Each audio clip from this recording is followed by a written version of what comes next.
my name's Joseph Parks and I'm an ESC student at GIS in grade 9. I've always been homeschooled along with my other siblings. There's 6 of us and we've been homeschooled for over 20 years by my mum. So basically Miss Cocking has asked my mum to answer some questions about homeschooling on a short video. Learning online isn't the same as homeschooling, but hopefully one of these answers and questions might be helpful for you in some way.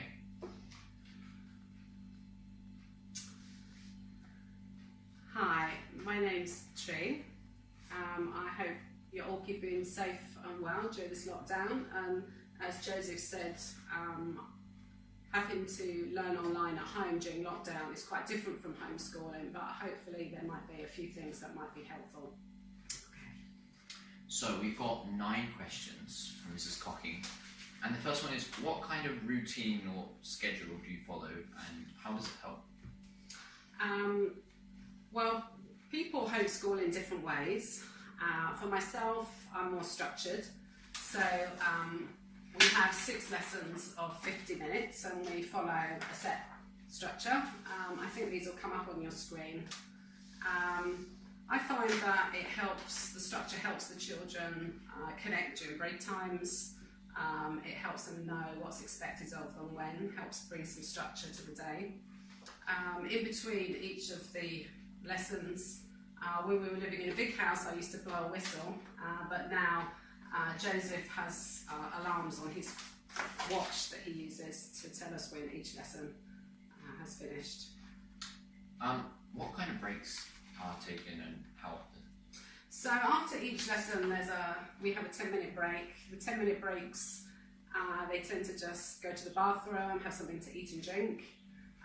The half-an-hour break mid-morning, when there wasn't lockdown, they would go outside and play, but now they tend to do something active. They tend to play a game all together, something like at the moment they're all playing Dutch Blitz, an active game. So. And how do you balance your time between different children who need your help? Well, although I have structure, there is flexibility. If I need to work with one child on something that they need more one-to-one with, then I'll make sure that the other children are doing some independent work. When the children were a lot younger, they used to have a box with things to do, like reading, jigsaw puzzles, crafts to do if I wasn't free, so they had something to do, so they wouldn't distract any others. And how do you organise your work/school spaces for the children? Okay. Over the years, sometimes we've been blessed to have a whole room for school. Sometimes it's been part of a room that we've sectioned off with bookcases.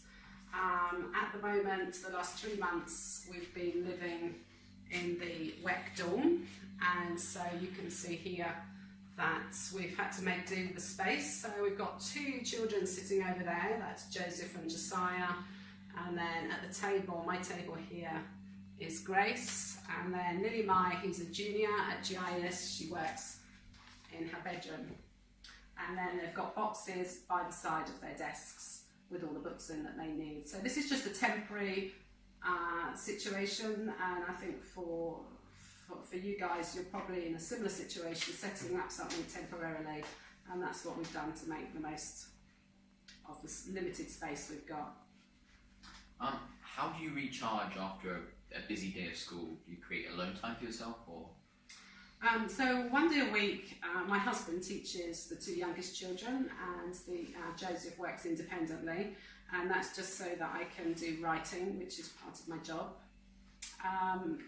Into the timetable, we also have 20 minutes of reading a day, and during that time I take advantage and have time out by reading as well.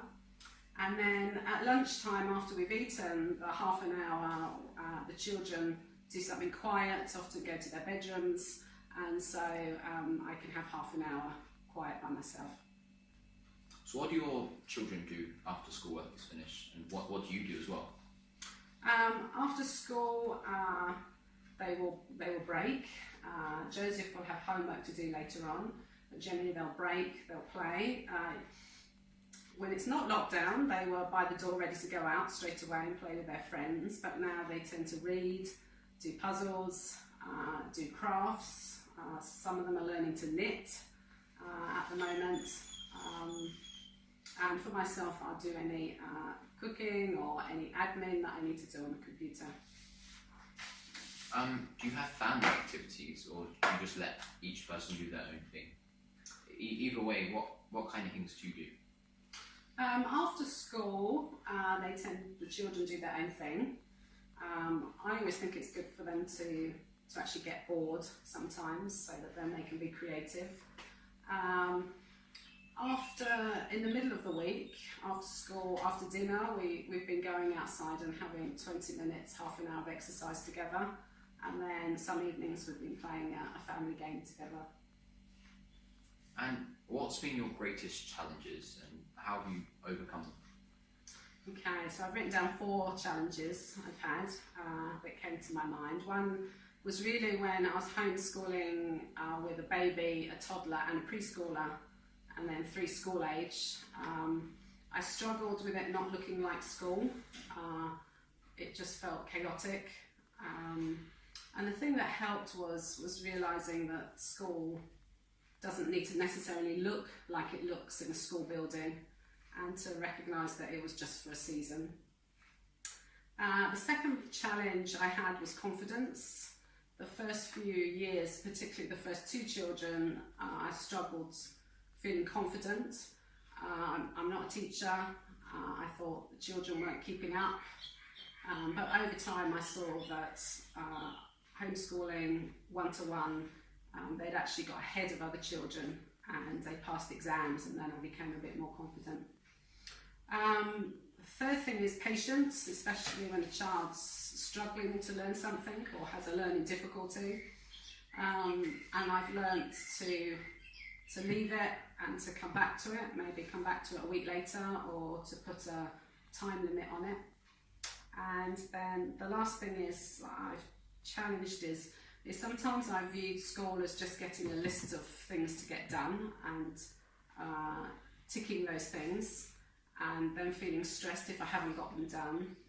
And I found it helpful to step back and to see that education is about learning and a desire to learn, and not getting necessarily everything done.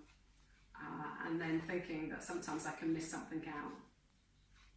And last question I've got here is, if you could give advice to GIS parents, one piece of advice, what would it be? Okay, I've written down 3, so alright.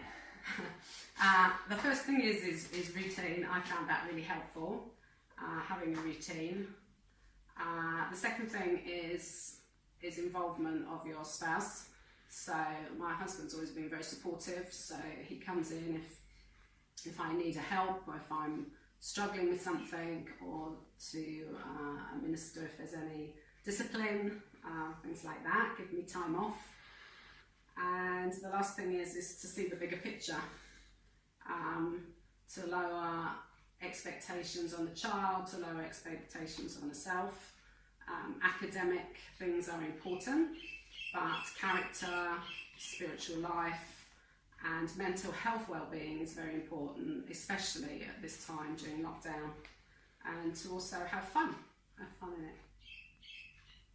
And that's all the questions we got. Thank you for watching.